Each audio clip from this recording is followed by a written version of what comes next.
She drew a stranger's face daily, until a Hell's Angel arrived looking identical. That's right. Every single morning, a quiet young woman woke up with one haunting habit. She drew the same face, a face she didn't know, a face she had never seen in real life.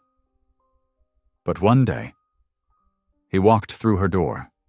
The same scar, the same eyes, the same man she had been drawing for 10 years, and he tells her something terrifying.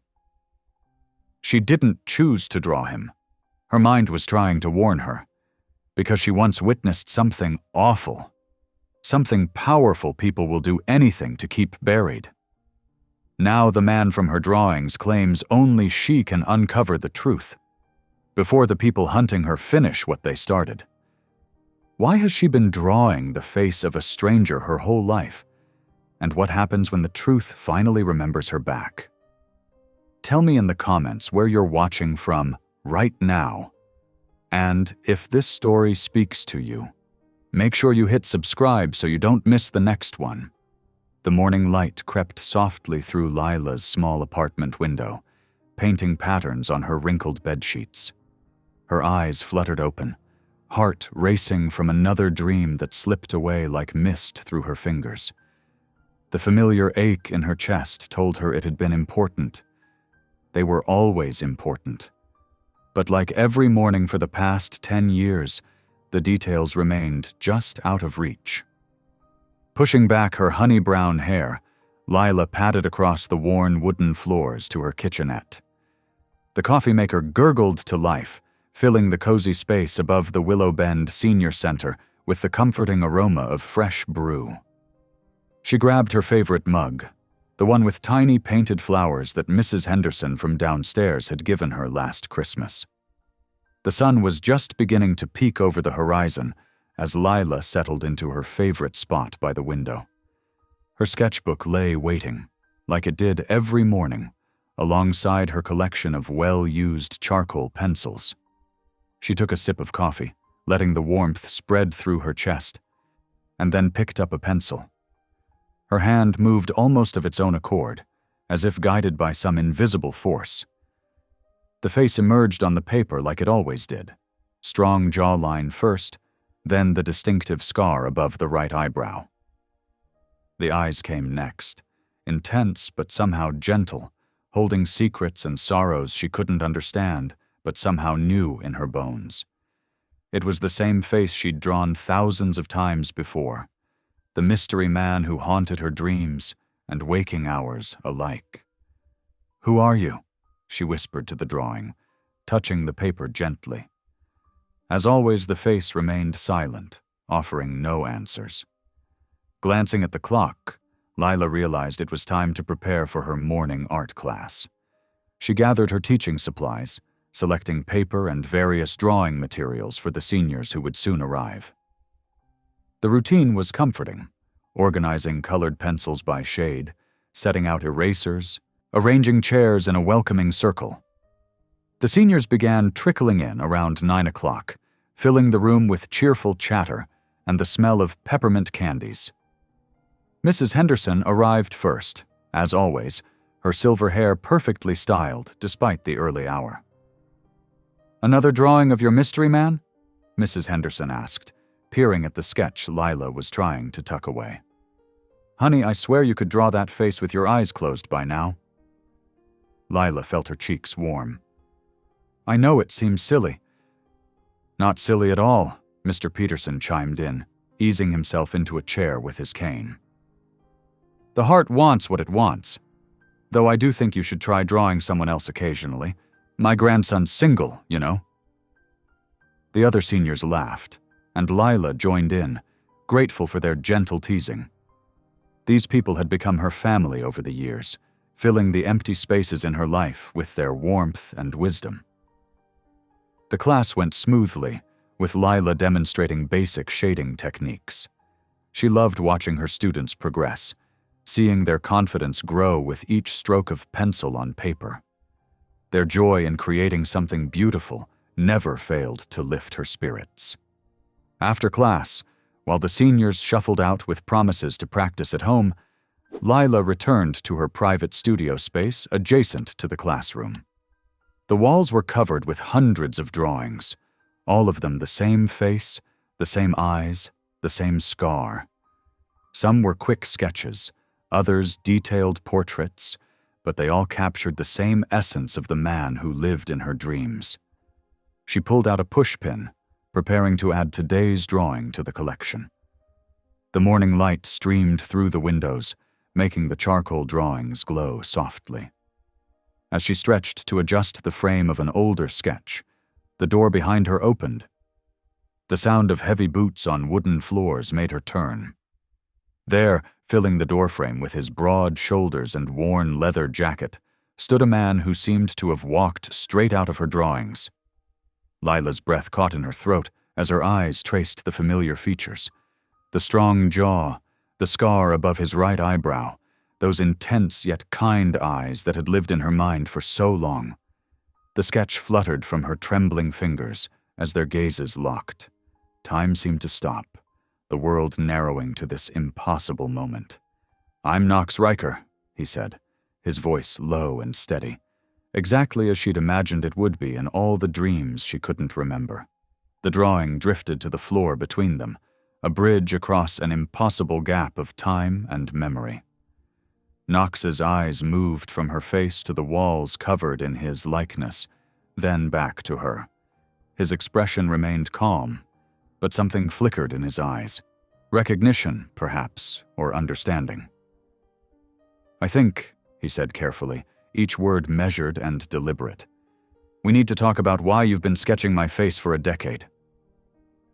Lila stood frozen, her heart pounding so hard she was sure he must be able to hear it. The morning sun caught the silver in his dark hair, making it gleam like the edge of a memory she couldn't quite grasp. All around them, hundreds of versions of his face looked down from the walls, silent witnesses to this moment she had never dared to imagine might actually come. Lila's hands trembled as she led Knox into her studio, her feet moving on autopilot while her mind raced. The familiar space suddenly felt different with his presence filling it, making everything she thought she knew feel slightly off-kilter. Would you like some tea?" she managed, her voice barely above a whisper. She needed something normal to ground herself, something routine to cling to while her world tilted on its axis. "That would be nice, thank you," Knox replied, his deep voice gentle, as if he understood her need to maintain some semblance of normalcy. As Lila moved to the small kitchenette in the corner of her studio, she could hear whispered voices and shuffling feet in the hallway. Through the partially open door, she caught glimpses of Mrs. Henderson's perfectly coiffed silver hair and Mr. Peterson's plaid sweater as the seniors tried to sneak peeks at her mysterious visitor. "Oh my, who is that handsome fellow? Shush, Margaret, they'll hear you. But look at those shoulders." Despite her inner turmoil, Lila couldn't help but smile slightly at their poorly concealed curiosity. Their protective interest in her life had been a constant comfort over the years. Knox moved slowly around the studio, his boots making soft sounds on the wooden floor as he studied each drawing intently. He seemed to be taking in every detail, every variation in how she'd captured his features over the years. The morning light streaming through the windows cast his shadow long across the floor, making him seem even more imposing. "How long?" he asked quietly, touching the corner of one of the older sketches. "How long have you been drawing me?" Lila's hands shook as she set 2 mugs on the small table near her easel. 10 years, she replied, watching his reaction carefully. Ever since... She paused, struggling with words that never seemed adequate to describe that night. Ever since I woke up in the hospital with no memory of what happened to me. Knox turned to face her fully, his expression soft despite his intimidating appearance. "You were 17, he said. It wasn't a question. Lila nodded, wrapping her hands around her warm mug for comfort. The doctor said I had post-traumatic amnesia. They told me I was found on the side of the road, barely alive, but I never remembered how I got there or what happened before. She gestured to the walls of drawings. These started almost immediately. Every morning I wake up with this compulsion to draw your face. I've never known why. Knox pulled out a chair and sat down, making himself smaller, less threatening. I was there that night, he said softly. I saw you crawling away from, the warehouse before everything went to hell. You were the only one who made it out before the explosion. Lila's legs gave out, and she sank into the nearest chair. The mug in her hands clattered against the table as she set it down. You know what happened? Parts of it. Knox nodded, his eyes filled with a pain that seemed as old as her own. I was there with my brothers, my motorcycle club brothers. We weren't supposed to be there, but we'd gotten word something bad was going down. We tried to stop it, but... He trailed off, his hands clenching briefly. When it was over, my brothers were dead, and everyone blamed them for the massacre. But they were trying to prevent it. I've spent the last decade trying to clear their names. Lila's head spun with this new information. Pieces of a puzzle she hadn't known existed suddenly taking shape. And my drawings? You think they're connected? I think your mind is trying to tell you something, Knox said carefully. You saw something that night, something important. Your subconscious has been trying to bring it back, using my face as an anchor point, maybe because I was the last person you saw before everything went dark. Tears welled in Lila's eyes, but for the first time in 10 years, they weren't tears of frustration or fear. They were tears of relief. Finally, someone who could help her understand the compulsion that had driven her for so long. Someone who might have answers to questions she hadn't even known how to ask. Through the window, she could see the sun beginning to set, painting the sky in shades of orange and pink. Knox noticed too, and began to rise from his chair. It's getting late, he said. I should go. This is a lot to process, and you need time to think about everything I've told you. Wait, Lila called out as he reached the door. Finding a courage she didn't know she possessed, she asked, Why now? Why come find me after all this time? Knox paused, his hand on the doorframe. When he turned back to her, his expression was troubled. Someone sent me an anonymous tip 3 days ago, just a note that said, the witness has started drawing again. The relief Lila had felt moments before crystallized into fear, sharp and cold in her chest. Someone had been watching her, monitoring her daily routine, her private moments of compulsive creation. Her studio, her sanctuary, suddenly felt exposed and vulnerable. Knox seemed to read her thoughts. We'll figure this out, he promised, his voice steady and reassuring. You're not alone anymore. But as the door closed behind him, Lila stared at the hundreds of drawings surrounding her, hundreds of versions of Knox's face looking back at her, and felt the weight of unseen eyes watching her every move. Her safe haven had become something else entirely, and she didn't know if she was ready for what that meant. Mrs. Henderson's voice drifted in from the hallway. Well, that was certainly the most interesting thing to happen at Willow Bend since Mr. Peterson's toupee caught fire in the Christmas pageant. Despite her fear, Lila found herself smiling slightly. Some things, at least, remained comfortingly the same. The morning sun crept through Lila's bedroom window, finding her already awake. She hadn't slept much, tossing and turning as fragments of dreams slipped away like water through her fingers. Every time she'd dozed off, shadowy figures had danced at the edges of her consciousness, just out of reach. Her clock read 5:30 in the morning. Knox wasn't due to arrive for hours, but she couldn't stay in bed any longer. The familiar urge to draw pulled at her, stronger than usual. Wrapping herself in a soft cardigan against the early morning chill, she made her way down to her studio. The senior center below was quiet, her footsteps echoing in the empty hallways. Usually this silence brought her peace, but today it felt heavy, watchful. She unlocked her studio door, flicking on the lights that illuminated the hundreds of Knox's portraits lining the walls. Something was different. There, on her desk, lay a sketch she didn't remember drawing. Her heart pounded as she approached it slowly. This wasn't like her usual drawings of Knox's face. This was something else entirely. A figure in black, wearing a mask. But what made her blood run cold was the detailed tattoo she had drawn on the figure's wrist. A broken horseshoe, rendered with frightening precision. "No," she whispered, her fingers trembling as they traced the lines. "I don't remember drawing this. I don't." The studio door opened, and Knox's large frame filled the doorway. He must have arrived early, probably as unsettled by yesterday's revelations as she was. One look at her face had him crossing the room in quick strides. "What's wrong?" he asked. Then his eyes fell on the sketch. The color drained from his face. "Where did this come from?" "I found it here, but I don't remember drawing it," Lila said, her voice shaking. "Knox, what is it? You recognize it, don't you?" He picked up the drawing, his jaw clenched tight. "This tattoo belongs to the Killian Syndicate. They're a criminal organization that's been searching for a witness for years. A witness from that night."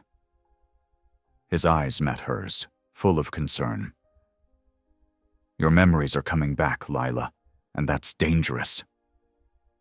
Before she could respond, a deafening crash filled the room. Glass exploded inward from the window, and Lila screamed as Knox grabbed her, pulling her away from the spray of shards. A brick lay among the glittering pieces on the floor, a piece of paper wrapped around it.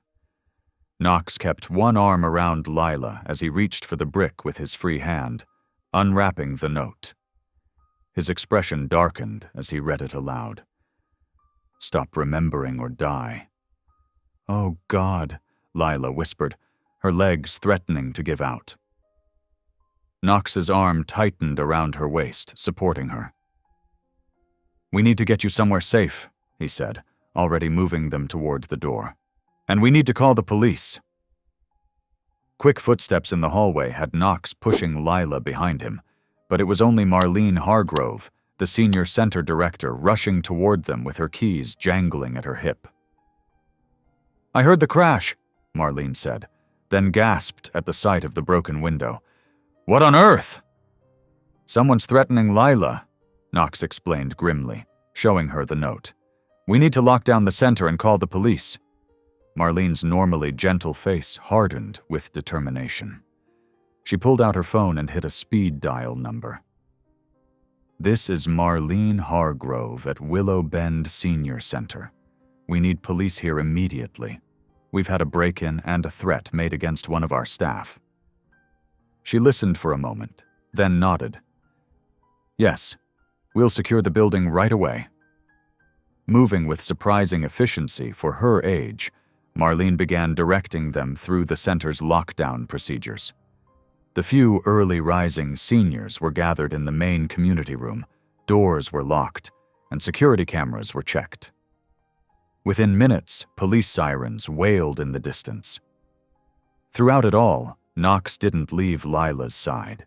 His presence was both comforting and surreal, the man from her drawings, now solid and real and protective. When the police arrived to take statements and collect evidence, he stayed close, adding his own observations about the Killian Syndicate's potential involvement. "You can't stay in your apartment," he said after the police had gone, their promise to increase patrols doing little to ease anyone's fears. "It's too exposed." "She needs somewhere safe but close," Marlene agreed, then brightened. "The maintenance cottage. It's at the back of the property, surrounded by trees. Much more secure than the apartment upstairs." "I can't leave the center," Lila protested weakly. "My students, my classes." "The center will manage," Marlene said firmly. "And Knox is right. You need protection." She turned to Knox, studying him with shrewd eyes. "You're planning to stay close to her, aren't you?" "Yes, ma'am," Knox replied without hesitation. "I won't let anything happen to her." Marlene nodded, pulling a ring of keys from her pocket and removing one. "Then you'll both stay in the cottage. It's small but comfortable, and there's a good security system." She pressed the key into Lila's hand, then covered it with both of hers. "If he's here to protect you, then we protect him too." Lila's eyes filled with tears at the fierce love in Marlene's voice. The older woman had been like a mother to her since she'd started working at Willow Bend, and now she was opening her heart to Knox as well, no questions asked. The late afternoon sun cast long shadows across the maintenance cottage as Knox carried his single duffel bag and worn leather Bible inside. The small building sat nestled among towering oak trees at the back of the Willow Bend property, offering both privacy and protection. He had barely set his things down when the first knock came at the door. "We thought you might be hungry, dear," said Betty Wilson, one of the center's most active residents, holding out a steaming casserole dish. Behind her, a line of seniors stretched across the cottage's small porch, each bearing food containers and carefully wrapped packages. Knox's weathered face softened. "Ma'am, this is too much." "Nonsense," Betty interrupted, pushing past him into the cottage. "A growing boy needs to eat." She paused, looking up at his 6'4" frame. "And you certainly did plenty of growing." The parade of seniors filed in one by one. Martha brought her famous chicken pot pie. George contributed his wife's secret recipe chocolate chip cookies. Helen arrived with 3 hand-knitted blankets, insisting the cottage got chilly at night. Each delivery came with questions, thinly veiled beneath polite conversation. "So, Knox, what brought you to our little corner of the world?" asked George, adjusting his hearing aid. "How long have you known our Lila?" Helen chimed in, smoothing one of her blankets across the back of the cottage's worn couch. Knox answered their questions with patience and care, sharing what he could without compromising Lila's privacy or safety. The seniors, in turn, shared stories about Lila, how she taught art classes, listened to their problems, and brightened their days with her gentle spirit. As the sun began to set, Lila appeared in the doorway. "I see they've found you," she said with a small smile, taking in the scene of Knox surrounded by food containers and doting seniors. "We're just making sure he's properly settled," Betty declared, arranging one last casserole in the small refrigerator. Once the seniors had finally departed, after extracting promises from Knox to join their weekly card game, Lila gestured toward the door. "I should show you around the property, especially the routes I usually take." They walked the grounds together as twilight descended. Lila pointed out the paths she took between her apartment and the center, the emergency exits, and the parking areas. Knox listened intently, his eyes constantly scanning their surroundings. "I usually come in through the side door early in the morning," Lila explained, indicating a metal door near the loading dock. "The seniors don't start arriving until 8 o'clock. Knox frowned. "That's isolated. From now on, text me when you're heading down. I'll meet you here." Lila nodded, but her hands were trembling slightly. Knox noticed immediately. "Hey," he said gently, "let me show you something." He guided her to a nearby bench. "When the panic starts to rise, try this grounding technique. 5 things you can see, 4 things you can touch, 3 things you can hear, 2 things you can smell, and 1 thing you can taste." Lila took a shaky breath. "5 things I can see." "Take your time," Knox encouraged. "The bench, the oak trees, your leather jacket, the cottage lights, the moon." Her voice grew, steadier, with each observation. They worked through the exercise together, and gradually, Lila's breathing evened out. "That really helps," she said, surprised. "Learned it in recovery groups," Knox explained. "Use it whenever you need to." Later that night, Lila lay in her apartment bed, staring at the ceiling. Every creak of the building, every passing car made her heart race. The brick incident played over and over in her mind. After 2 hours of tossing and turning, she finally got up, pulled on her robe, and made her way downstairs to the cottage. Knox answered her soft knock immediately, as if he'd been waiting. He was still fully dressed, his Bible open on the small kitchen table. "I can't sleep," Lila admitted, wrapping her arms around herself. "Every noise—" "Come in," Knox said quietly, stepping aside to let her enter. He guided her to sit at the table and poured her a cup of chamomile tea from a pot he'd been brewing. "I feel silly," Lila murmured, wrapping her hands around the warm mug. "Like I'm being paranoid." "It's not paranoid when the threat is real," Knox replied. His voice was firm but gentle. "But I promise you, Lila, I won't let anything happen to you. Nobody gets near this place without me knowing." Lila took a sip of tea, letting its warmth calm her. "How can you be so sure?" "Because protecting people is what I do. It's what I've always done, even in my darker days." He paused, then added softly, "Your drawings aren't madness, Lila. They're survival. Your mind trying to protect you by bringing back what you need to remember." Those words settled something deep inside her. For 10 years, she'd questioned her sanity, wondered if she was obsessed or crazy. But Knox's simple statement made sense of it all. They sat in comfortable silence for a while, sharing the tea. Finally, Lila's eyelids began to grow heavy. "Think you can sleep now?" Knox asked. Lila nodded, standing up. "Thank you. For everything. Get some rest. I'll be right here." As Lila climbed the stairs back to her apartment, she felt different. The night sounds were still there, but they didn't seem as threatening anymore. She knew Knox was below, alert and watchful, keeping her safe. For the first time in days, when she lay down in her bed, sleep came easily, carrying her into peaceful darkness.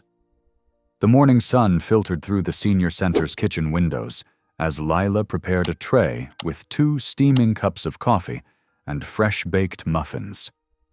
The scent of cinnamon and butter filled the air, while early-arriving seniors pretended to busy themselves nearby, sneaking glances and whispering among themselves. "Oh, just taking breakfast to our new security consultant," Lila explained, her cheeks warming as Betty and Margaret exchanged knowing looks. "Security consultant, is it?" Betty's eyes twinkled. "That's what we're calling that handsome man now?" Margaret adjusted her purple cardigan with a smile. "Did you see his arms? I haven't seen muscles like that since my Harold was a young man."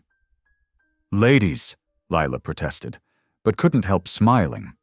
Their enthusiasm was infectious, even if misplaced. She made her way across the dewy grass to Knox's cottage, balancing the tray carefully. Before she could knock, the door opened, and Knox stood there, alert as always. "Heard you coming," he explained, taking the tray from her hands. "Thank you." Inside, the cottage was already neat and organized, his few possessions carefully arranged. His leather Bible sat prominently on the small table, well-worn and clearly loved. "The seniors insist on feeding you properly," Lila said, settling into a chair as Knox poured them both coffee. "They're good people," Knox replied, his gruff voice softening. "Haven't had anyone fuss over me like that in years." After breakfast, Lila headed to her studio, determined to work despite yesterday's events. The broken window had been boarded up, waiting for replacement, but she refused to let fear stop her daily routine. Setting up her easel, she began to sketch, letting her hand move freely across the paper. Something felt different today. Instead of Knox's face, other images began emerging. Dark shapes, angular lines forming what looked like a warehouse exterior. Her heart began to race as more details flowed. Motorcycles parked in neat rows, flames licking at wooden beams, and then a face. "Knox!" she called out, her voice shaking. "Can you come here?" He appeared almost instantly, as if he'd been nearby all along. Looking over her shoulder, his breath caught. "Jesse," he whispered, reaching out to touch the sketch of a terrified teenage face. "That's Jesse. Who is he?" Knox sat heavily in a nearby chair. "Jesse Kid Navarro. He was our youngest member, barely 18. After the massacre, he vanished. Everyone assumed he died in the fire, but we never found—" Lila studied the young face she'd drawn. "He was there that night?" "Yeah. First run as a full member." Knox's voice grew rough with emotion. "I always wondered if maybe he made it out somehow. Too scared to come forward after everything went down." "We need to show this to someone official," Lila decided. "Someone who worked the case." Knox nodded slowly. "I know just the person. Detective Martinez. He's retired now, but he was one of the few cops who didn't immediately write us off as guilty." They found Detective Martinez at a small coffee shop downtown, his silver hair and weathered face matching the wisdom in his dark eyes. He studied Lila's drawings carefully, particularly the sketch of Jesse. "Jesse Navarro," he confirmed, tapping the paper. "Listed as missing, presumed dead. No body ever recovered." He looked up at Knox. "You always thought he survived, didn't you?" "Kid was smart, quick on his feet," Knox said. "And he knew every back alley and hiding spot in the city. If anyone could disappear—" The detective nodded thoughtfully. "This changes things. A living witness besides Ms. Delaney could break the case wide open." Walking back to the center, Knox was unusually quiet. Finally, he spoke. "I should have looked harder for him. He was just a kid, probably terrified." "You couldn't have known," Lila said softly, touching his arm. "But maybe now we can find him." That evening, Lila stayed late in her studio, letting the memories flow onto canvas after canvas. Images poured out, broken glass, screaming faces, the orange glow of flames against a night sky. Her hands trembled but kept moving, each stroke bringing clarity to the chaos in her mind. The pain of remembering was intense, but somehow less frightening with Knox nearby. He stayed close, bringing her water, ensuring she ate, watching over her as she worked through the darkness in her mind. As midnight approached, exhaustion finally overtook her. Her head drooped over her sketch pad, pencil slipping from her fingers. Through a fog of fatigue, she felt strong arms lifting her gently. "I've got you," Knox's voice rumbled softly as he carried her toward the stairs. "I'm remembering," Lila murmured against his shoulder, "and it hurts." His arms tightened protectively around her as he carried her up to her apartment. "I know," he whispered, "but you're not alone anymore. I'm right here." Rain drummed steadily against the studio windows as dawn crept over Willow Bend. The gray morning light filtered through water-streaked glass, casting shifting shadows across hundreds of drawings spread across the hardwood floor. Lila knelt beside Knox, arranging the sketches in chronological order based on the fragments of memory each one represented. "This man here," Knox said, tapping a detailed portrait. "That's Mickey Thompson, best mechanic we ever had." His finger moved to another face. "And here's Big Joe Martinez, always brought his mama's tamales to club meetings." His voice grew soft with remembered loss. Lila watched Knox's face as he identified each brother, seeing the mix of grief and fondness in his eyes. "Tell me about them," she encouraged gently. As Knox shared stories, something stirred in Lila's mind. The sound of a heavy door slamming echoed in her memory, followed by angry voices. Her hand flew to her temple. "I hear shouting," she whispered, closing her eyes. "Someone yelling now, and then—" She flinched at the remembered sound of a gun misfiring. Knox's hand found her shoulder, steadying her. "Easy now. Remember what I showed you about breathing through it?" Lila nodded, focusing on the grounding technique Knox had taught her. 4 counts in, she murmured, inhaling slowly. 7 counts hold, 8 counts out. "That's it," Knox encouraged. "Stay present. You're safe here." When her heartbeat steadied, they returned to organizing the drawings. Gradually, a timeline emerged. Motorcycles arriving, men in masks appearing from the shadows, the chaos that followed.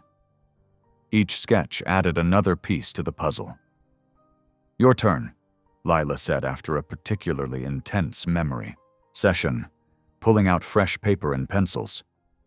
"Drawing can be healing too." Knox's weathered face creased with doubt. "I fix bikes, darlin'. Never been much for art." "Everyone can learn the basics," Lila insisted, demonstrating how to break down objects into simple shapes. "See, a circle for the base, triangle for the sides. Now you try." Knox's large hands engulfed the pencil as he attempted to copy her example. His first efforts were awkward, drawing chuckles from both of them. "Well, I won't be opening a gallery anytime soon," he admitted, showing her his lopsided attempt at a coffee cup. "But you're smiling," Lila pointed out. "Sometimes that's more important than perfect technique." Later, they ventured into town for supplies. Knox's protective presence drew curious stares and whispers from locals not used to seeing leather-clad bikers escort their beloved art teacher around Main Street. "Did you see?" Mrs. Henderson stage whispered to her friend outside the grocery store. "Such a rough-looking fellow. But did you notice how he carries her bags?" Lila felt Knox tense slightly beside her, but when she glanced up, his expression remained calm. He'd learned to let the gossip roll off his back, focusing instead on scanning their surroundings for actual threats. That evening, the senior center buzzed with activity as residents gathered for their weekly community dinner. The rich aroma of home-cooked dishes filled the dining room, along with the warm chatter of familiar voices. During dessert, Margaret, one of the eldest residents, spoke up about losing her husband in Vietnam. "The nightmares lasted for years," she shared, "but each day got a little easier, especially once I stopped trying to face them alone." Other seniors joined in, sharing their own experiences with trauma and healing. A World War II veteran described how gardening helped him find peace. A domestic violence survivor explained how painting had given her back her voice. Lila listened intently, drawing strength from their stories of resilience. Knox sat beside her, his solid presence a reminder that she too didn't have to face her memories alone. After dinner, while helping clean up, Knox checked his phone and went still. "Message from an old contact," he said quietly to Lila. "Someone matching Jesse's description was spotted in a small town 3 states over, living under the name James Newton." Hope and anxiety mingled in Lila's chest. "Do you think it's really him?" Knox studied her latest drawings of the young biker's face. "These sketches, they're like a beacon, Lila. If Jesse's out there, seeing these might help him know it's safe to come home." He met her eyes steadily. "If Jesse's alive, your drawings might be the key to saving him too." The rain had settled into a gentle patter outside, nature's quiet accompaniment to the evening's revelations. Through the window, Lila could see lights glowing in Knox's cottage, a reminder of how much had changed since he'd entered her life. Her drawings were no longer just mysteries to solve. They were becoming a bridge between past and present, between loss and hope. Morning sunlight filtered through the clouds as Knox's truck rumbled down the highway. Lila sat quietly in the passenger seat, her sketchbook clutched tightly in her lap. They were heading to Millbrook, 2 towns over, where Knox's contact had traced someone matching Jesse's description working at Carter's auto shop. "You sure you want to do this?" Knox asked, glancing at her. "Could be intense, facing someone else from that night." Lila nodded, her fingers tracing the edge of her sketchbook. "I need to be there. These memories, they're like puzzle pieces falling into place." The truck's engine hummed steadily as fields and farmhouses rolled past. Lila closed her eyes, letting the gentle motion of the vehicle calm her nerves. But as they drove, fragments of memory began surfacing, sharp and clear like broken glass. "There was so much smoke," she whispered suddenly. Knox's hands tightened on the steering wheel. "I remember motorcycles. They were knocked over, like dominoes." Her voice trembled. "Someone was yelling, 'Run!' over and over!" Knox reached across and squeezed her hand briefly. "Take those deep breaths we practiced. You're safe now." They pulled into Carter's auto shop just before noon. The building was weathered but well-maintained, with several cars in various states of repair scattered around the lot. A bell chimed as they entered the office, where a middle-aged woman sat behind a desk. "Help you folks?" she asked, looking up from her paperwork. "Looking for James Newton?" Knox said carefully, using Jesse's alias. "Heard he might be working here." The woman studied them. "James is out on lunch. Should be back soon if you want to wait." They settled into plastic chairs in the small waiting area. Minutes stretched into hours. Lila sketched to stay calm, while Knox paced occasionally, checking his phone. The office lady brought them coffee around 2 o'clock, eyeing Knox's leather vest with mild suspicion.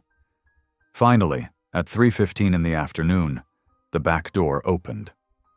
A lean young man in oil-stained coveralls stepped through, wiping his hands on a rag. He looked up, saw Knox, and went absolutely still. Time seemed to freeze. The young man, Jesse, had grown older, but his face matched Lila's sketches perfectly. His eyes darted between Knox and Lila, recognition and fear warring in his expression. Then his gaze locked on Lila, and the color drained from his face. "You," he whispered. "You were the girl, the one hiding behind the barrels." Lila's hands began to shake. "Jesse?" He took a step backward, looking like he might bolt. "How did you find me? I'm not supposed to—" His voice cracked. "They said never to contact anyone from before, never to reach out to Knox or the club." "Kid," Knox said softly, using Jesse's old nickname. "We're not here to hurt you. We need your help." Jesse's breathing quickened. "Witness protection. They said it was the only way to stay alive, that the syndicate would hunt down anyone connected to that night." Lila opened her sketchbook, showing him her recent drawings. "Someone's threatening me now, Jesse, because I'm starting to remember." "No, no, no," Jesse backed away, shaking his head. "If they're watching you, then they might have followed you here. I can't do this again." Before either Knox or Lila could stop him, Jesse turned and bolted through the back door. Knox cursed under his breath and ran after him. Lila tried to follow but stumbled as memories suddenly overwhelmed her. Gunshots, screaming, the heat of flames. The office lady rushed to her side as she gripped the counter for support. Outside, Knox's heavy boots pounded across the gravel lot. Jesse was fast, but years of fear had made him clumsy. Knox caught up to him behind a stack of old tires. "Kid, wait!" Knox grabbed Jesse's arm. "Just listen." "You don't understand." Jesse's voice was ragged with panic. "If they're after her, it's already too late."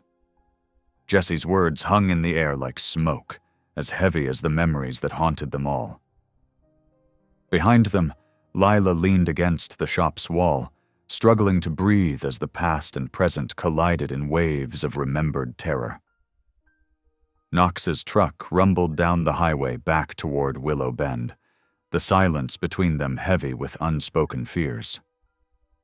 Lila stared out the passenger window, her fingers absently tracing patterns on her sketchbook. "We'll try again tomorrow," Knox said finally, his deep voice gentle. "Jesse's scared, but he won't run far. Not now that he knows you remember him." Lila nodded, her throat tight. His eyes, they held so much fear, like he's been looking over his shoulder for 10 years. "He has been," Knox replied. "We all have, in our own ways." When they arrived back at the senior center, the afternoon sun was already starting to fade. Lila headed straight to her studio, needing the comfort of her paints and brushes. Knox squeezed her shoulder before stepping away to do his usual security check of the property. Alone in her studio, Lila set up a fresh canvas. Her hands moved almost of their own accord, mixing colors and laying down broad strokes. The image emerged slowly at first, then with increasing urgency, a looming structure of weathered brick and broken windows, surrounded by overgrown weeds and rusted machinery. Hours passed as she worked, lost in the flow of creation. When she finally stepped back, the painting before her made her blood run cold. An abandoned mill stood against a stormy sky, its empty windows like hollow eyes staring back at her. Knox returned just as she was washing her brushes. He stopped dead in the doorway when he saw the painting. "The old Riverside Mill," he breathed, his face going pale. "That's where it happened, where we lost everyone." Lila's hands trembled as she dried them on a rag. "I didn't know what I was painting until it was done. It just came out." Knox moved closer to the canvas, his expression troubled. "This isn't good. If you're remembering the mill..." He ran a hand through his hair. "The syndicate might think of returning there. It would be the perfect place to..." He stopped himself, but Lila understood his unspoken fear. "I should clean up," she said, trying to keep her voice steady. "It's getting late." Knox nodded reluctantly. "I'll do another perimeter check. Don't leave until I get back." But Lila was already gathering her supplies, wanting to finish before full dark set in. She heard Knox's heavy boots heading down the hallway as she wiped down her work area and organized her paints. 20 minutes later, she stepped out into the parking lot. The evening air had turned chilly, and she pulled her cardigan closer around her shoulders. The lot's security lights flickered eerily, creating shifting shadows between the cars. She was halfway to her apartment when she heard it, the soft purr of an engine coming up behind her. Before she could turn, footsteps crunched on gravel. Strong hands grabbed her arms, and a cloth pressed against her mouth, muffling her startled cry. 2 masked men dragged her toward a waiting van, its side door already sliding open. Lila kicked and struggled, but their grip was like iron. One of them grunted as her elbow connected with his ribs. From somewhere behind her came Knox's shout, followed by running footsteps. But it was too late. The men threw her into the van, slamming the door shut. She caught a glimpse of Knox sprinting across the lot before the vehicle lurched forward, tires squealing as it accelerated away. Through the van's back window, she saw Knox fall to his knees in the parking lot, his face twisted in anguish and rage. Then the van turned a corner, and he disappeared from view. Inside the dark interior, Lila lay bound and gagged on the metal floor, her heart pounding. The van's motion made her dizzy as memories suddenly crashed through the walls she'd built in her mind. She was 17 again, hiding in her father's office at the mill. His voice echoed from somewhere nearby, shouting in panic. "They found me! Lila, run! Don't let them..." Gunshots cut off his words. More shots followed, along with the roar of motorcycles and men yelling. The Hells Angels had arrived, trying to help, not knowing it was already too late. The truth hit her like a physical blow. Her father had been the syndicate's accountant. He must have stolen from them, tried to expose them. That's why they came that night, not for the bikers, but for him. The massacre had been her father's fault. Tears soaked into her gag as the van turned onto a familiar road. Even in the darkness, she recognized where they were headed. The same worn brick buildings from her painting loomed ahead. The abandoned riverside mill, where everything had ended 10 years ago. And now, she realized, with growing horror, where everything might end again. The van's headlights illuminated the mill's crumbling facade as it approached, casting long shadows across her father's old office window, the last place she'd seen him alive. The same window she'd climbed out of to hide that night, while gunfire and screams filled the air. The window that now seemed to watch her return, like a dark eye waiting to witness whatever came next. The van jolted to a stop, the headlights illuminating the mill's weathered brick walls through the pre-dawn mist. Lila's heart hammered against her ribs as rough hands dragged her from the vehicle. Her feet scraped against broken concrete, memories flooding back with each step. "Move," one of the masked men growled, shoving her forward. The mill's heavy doors groaned open, revealing a cavernous interior thick with dust and shadows. Industrial equipment loomed like sleeping giants, their rusted forms barely visible in the weak light filtering through broken windows. The smell hit her immediately, musty and metallic, like old machinery and darker things she didn't want to remember. They marched her to the center of the main floor, where a single chair waited beneath a hanging work light. The bulb buzzed to life, casting harsh shadows across the space. As they forced her into the seat, Lila's eyes darted to a distant corner, the exact spot where she'd hidden behind chemical barrels 10 years ago, watching horror unfold through gaps between the containers. Footsteps echoed through the mill, measured and unhurried. A figure emerged from the darkness, tall, well-dressed, with silver threading through his dark hair. The syndicate leader. He moved with the casual confidence of someone who had orchestrated countless scenes like this before. "Miss Delaney," he said, his voice smooth as polished steel. "Welcome home." His smile never reached his eyes. "You've been quite busy lately, haven't you? All those lovely drawings, stirring up old memories best left buried." Lila tried to steady her breathing, focusing on the techniques Knox had taught her. The leader circled her slowly, like a predator savoring the moment. "You know, you weren't supposed to survive that night," he continued conversationally.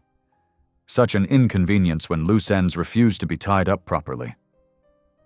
He stopped in front of her, studying her face. "Your father was a clever man, too clever for his own good. Did you know he embezzled millions from us?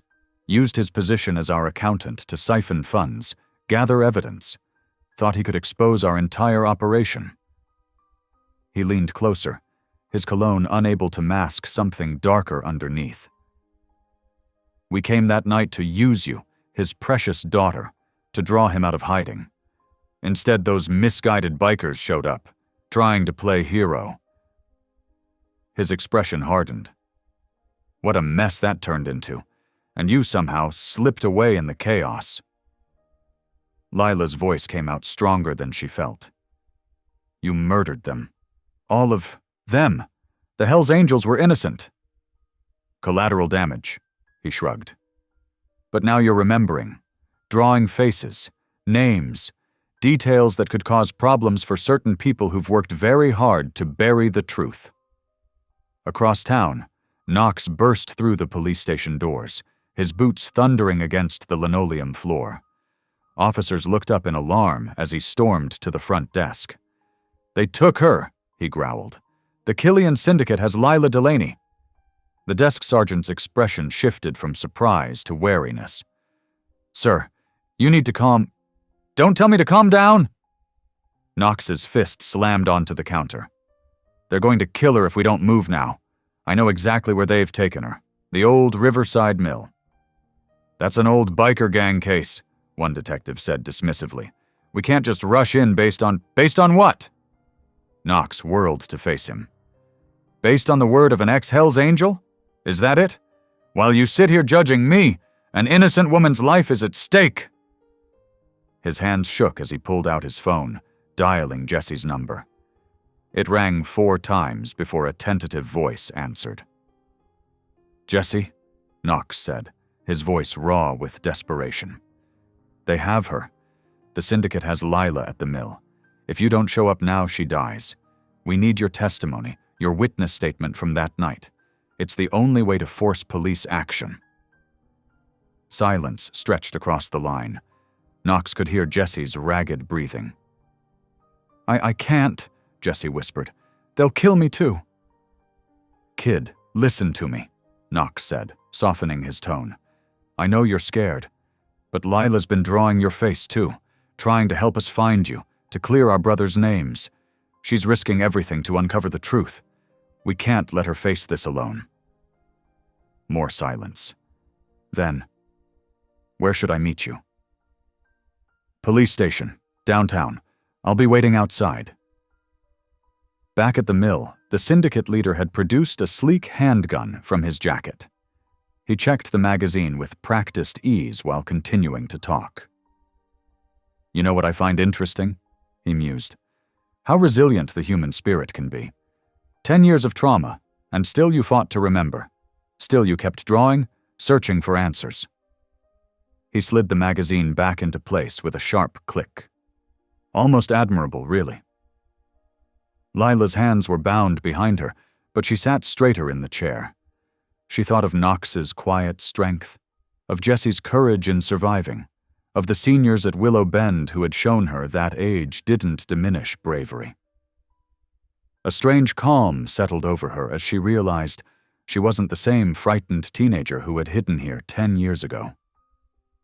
Outside, the first hints of dawn painted the sky in pale brush strokes. The leader raised the gun, its barrel catching the worklight's glare. Lila closed her eyes briefly, her lips moving in silent prayer. When she opened them again, she met his gaze without flinching. Lord, not fear, she whispered, her voice steady and clear in the dusty air.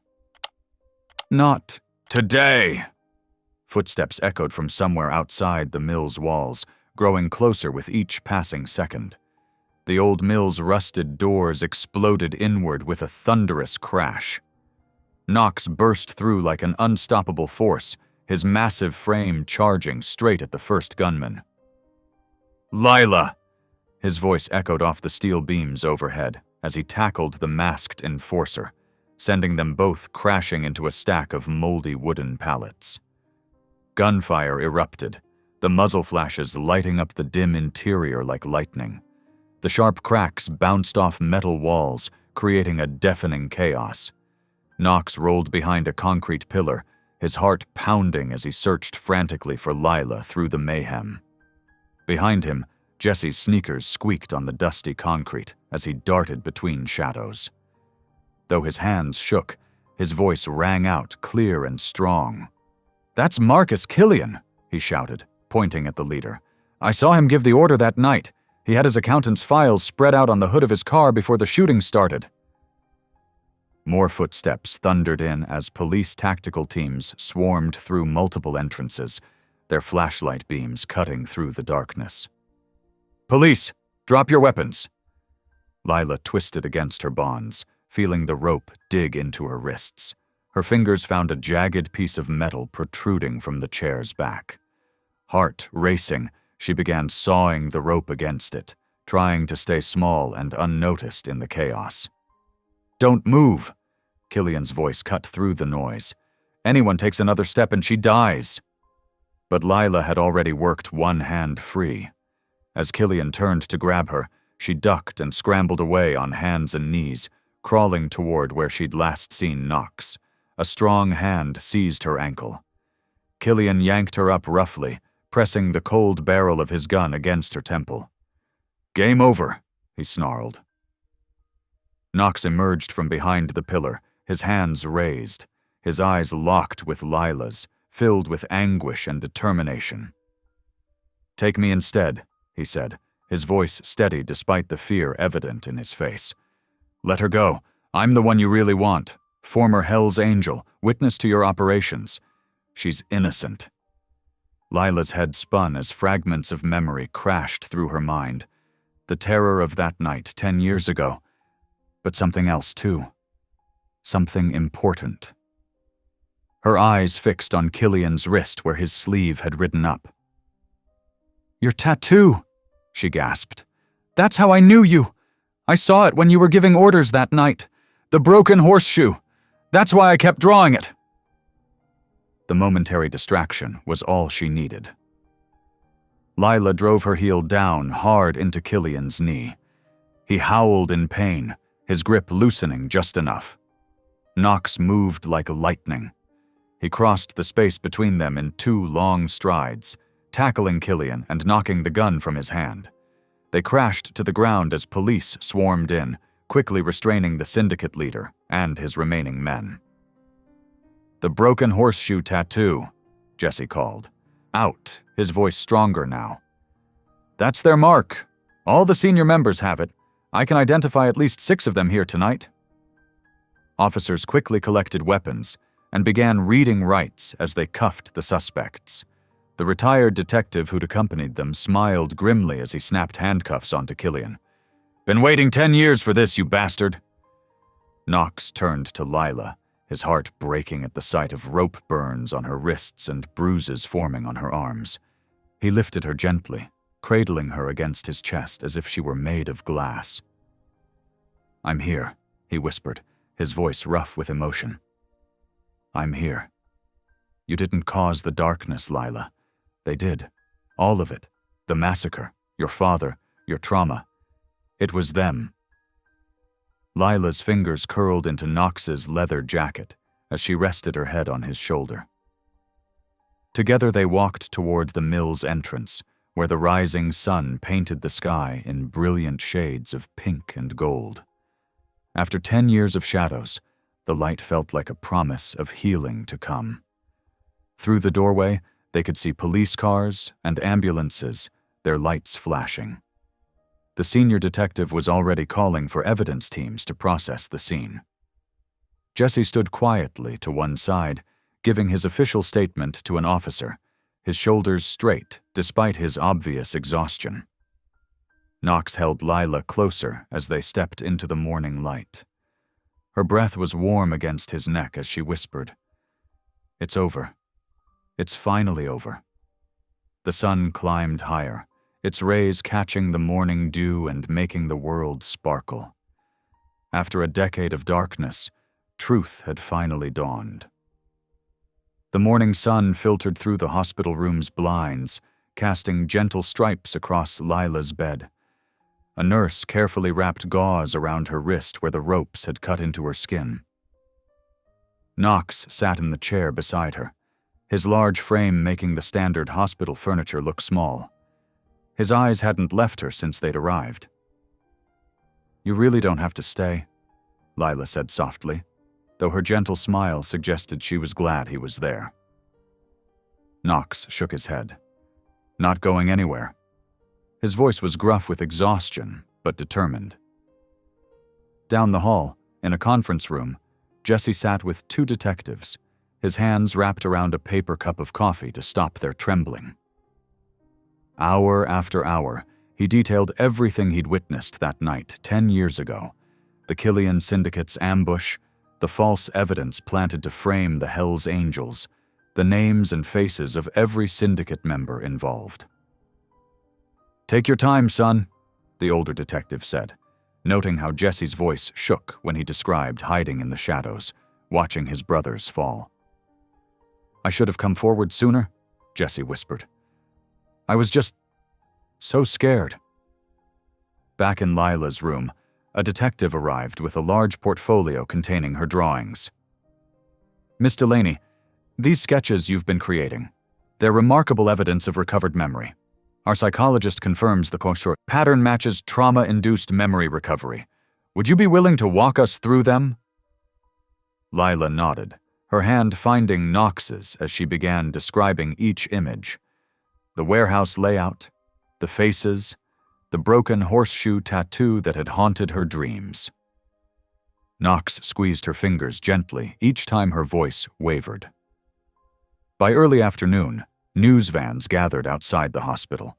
The headlines were already breaking. Decade-old massacre mystery solved. Hell's Angels cleared in historic case.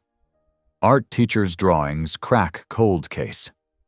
At the Willow Bend Senior Center, Marlene orchestrated a welcome home celebration. Seniors hung streamers and balloons, while others formed prayer circles in the common room. Martha, the oldest resident at 87 years, led them in prayer. "Lord," she said, her voice wavering with emotion, "we thank you for bringing our Lila home safe, for sending Knox to protect her, for letting truth come to light after all these years." "Amen," the group echoed, many wiping tears from their eyes. Late in the afternoon, Knox received a call from the district attorney's office. He stepped into the hospital hallway to take it, his hand pressed against the wall for support as he listened. When he returned to Lila's room, his eyes were red. "They're clearing their names," he said, his voice breaking. "My brothers. They're going to officially clear their names, release a public statement about their innocence." The emotion he'd held back for 10 years crashed through him. Knox sank into the chair, his broad shoulders shaking as he wept. Lila shifted to the edge of her bed, wrapping her arms around him. Just as he had taught her breathing exercises to manage her panic attacks, she now guided him through his grief. "In for 4 counts, she whispered, running her hand along his back. "Hold for 7. Out for 8. They sat like that until Knox's breathing steadied, his head resting against her shoulder. The setting sun painted the room in warm golden light. That evening, after Lila was discharged, Knox drove them back to Willow Bend. The parking lot was full of cars. It seemed every resident had invited their family to join the celebration. As they walked through the doors, applause erupted. The seniors surged forward, enveloping Lila in gentle hugs while patting Knox's shoulders and back. Someone had hung a banner reading, "Welcome Home," in wobbly handwriting. Tables groaned under the weight of casseroles and desserts. "We were so worried," Marlene said, dabbing at her eyes. "But we knew Knox wouldn't let anything happen to you." Martha shuffled to the front of the group, her hymnal in hand. "We'd like to sing for you both," she announced, "a song of thanksgiving." The seniors gathered in their usual choir formation, and Martha's trembling soprano led them into "Amazing Grace." Other voices joined, some wavering, some strong, all heartfelt. The familiar melody filled the community room, wrapping around them like a warm embrace. Knox stood slightly behind Lila, watching as she smiled at the impromptu performance. The last rays of sunlight streaming through the windows caught her hair, creating a soft halo effect. Her eyes crinkled at the corners as she laughed softly at one resident's enthusiastic hand gestures while conducting. In that moment, watching her surrounded by the love of this makeshift family, Knox felt something shift in his heart. The protective instinct that had driven him to find her, to keep her safe, had grown into something deeper, something that made his chest ache with tenderness. He loved her, not just for her connection to his past or her role in clearing his brother's names, but for her gentle strength, her resilient spirit, her capacity for joy even after darkness. Lila glanced back at him, her eyes bright with unshed tears as the hymn drew to a close. Her hand found his, fingers intertwining naturally, and Knox knew with certainty that his heart had found its home. The days following the dramatic rescue unfolded with gentle predictability at Willow Bend Senior Center. Autumn sunshine warmed the gardens where seniors gathered to chat, and the familiar rhythm of daily life resumed, though now with a deeper appreciation for life's simple blessings. Lila attended her first counseling session on Wednesday morning, sitting in a comfortable office as she worked through her newly recovered memories. Her therapist, Dr. Chen, specialized in trauma recovery and helped her understand how her art had been her mind's way of processing the past. "Your drawings weren't just pictures," Dr. Chen explained warmly. "They were breadcrumbs leading you back to healing." After each session, Lila found renewed energy for her art classes. The seniors noticed the change in her. She smiled more freely, laughed more often. Her demonstrations became more confident as she guided arthritic hands through watercolor techniques.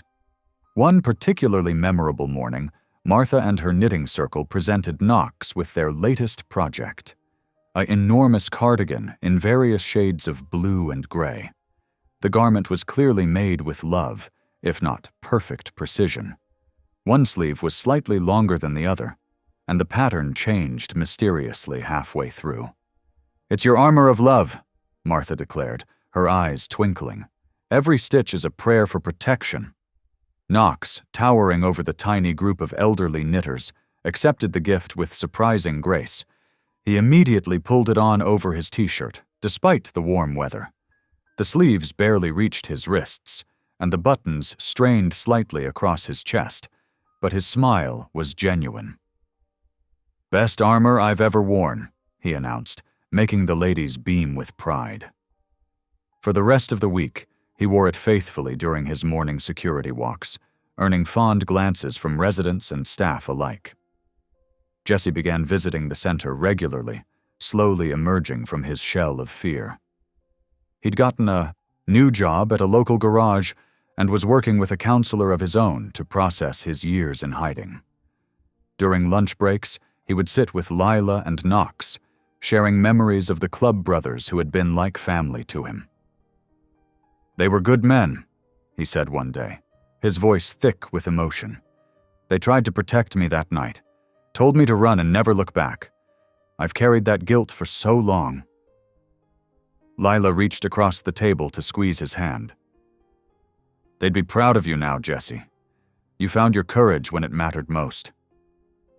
As the sun began setting one evening, Knox and Lila walked together along the garden path that wound behind the senior center. The air was crisp with approaching autumn, and fallen leaves crunched softly beneath their feet. They paused at the small pond, where residents often fed the ducks, watching the water reflect the orange-painted sky. "Strange how God works," Knox mused, his voice gentle in the gathering dusk. "I came here thinking I needed to protect you. Thought maybe helping you would ease some of my guilt about not being there that night." Lila turned to face him, her eyes soft with understanding. "And instead?" "Instead, you helped heal parts of me I didn't even know were broken," he admitted. "Watching you face your fears head-on, seeing your faith even in the darkest moments, it changed something in me." Lila reached into her bag and pulled out her sketchbook. "I have something to show you," she said, opening it to the last page. The drawing there wasn't like her previous ones. No traces of fear or trauma marked the lines. Instead, she had captured Knox sitting in the community room, wearing his oversized cardigan, his face relaxed in a peaceful smile as he listened to one of Martha's stories. Knox touched the page gently. "You drew me before you knew me," he whispered, his voice rough with emotion. "Maybe God meant for me to find you all along." Lila shook her head slightly, her own smile tender. "No, we were meant to save each other." Knox pulled her into his arms then, holding her close as the last rays of sunlight painted the world in soft gold. Behind them, the windows of Willow Bend Senior Center glowed warmly, like beacons of hope in the gathering dusk. Inside, they could hear the faint sounds of the evening social hour. Laughter, music, the casual chatter of their adopted family. Standing there in the growing twilight, surrounded by the peace they had fought so hard to find, they held on to each other.